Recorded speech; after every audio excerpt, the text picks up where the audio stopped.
नवी मुंबई आणि मुंबई या दोन महत्त्वाच्या शहरांमधील अंतर कमी करण्यासाठी आणि आंतरराष्ट्रीय प्रवासाला गती देण्यासाठी राज्य सरकारने एक मोठा निर्णय घेतला आहे.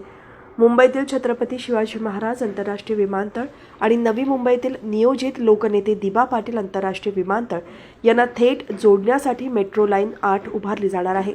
शहर आणि औद्योगिक विकास महामंडळ म्हणजेच सिडकोच्या सहकार्याने राबवल्या जाणाऱ्या या प्रकल्पामुळे नवी मुंबईच्या उपनगरांना प्रथमच थेट मेट्रो कनेक्टिव्हिटी उपलब्ध होणार आहे. महाराष्ट्र सरकारच्या मंजुरीनंतर या मेट्रो मार्गाचा सविस्तर प्रकल्प अहवाल तयार करण्यात आला असून यामध्ये प्रस्तावित 11 स्थानकांचा समावेश आहे. हा मार्ग मानखुर्दहून वाशी खाडी पूल ओलांडल्यानंतर थेट सायन पनवेल महामार्गाशी जोडला जाईल. त्यानंतर नेरूळ, सीवूड्स आणि उल्वे यासारख्या प्रमुख निवासी आणि व्यावसायिक भागातून प्रवास करत ही मेट्रो थेट नवी मुंबई आंतरराष्ट्रीय विमानतळावर पोहोचेल. मुंबई महानगर प्रदेश विकास प्राधिकरणाच्या एकूण 337 किलोमीटरच्या मेट्रो जाळ्यामध्ये आता या मार्गाचा समावेश करण्यात आला असून सार्वजनिक खासगी भागीदारी मॉडेल अंतर्गत हा प्रकल्प पूर्ण केला जाईल.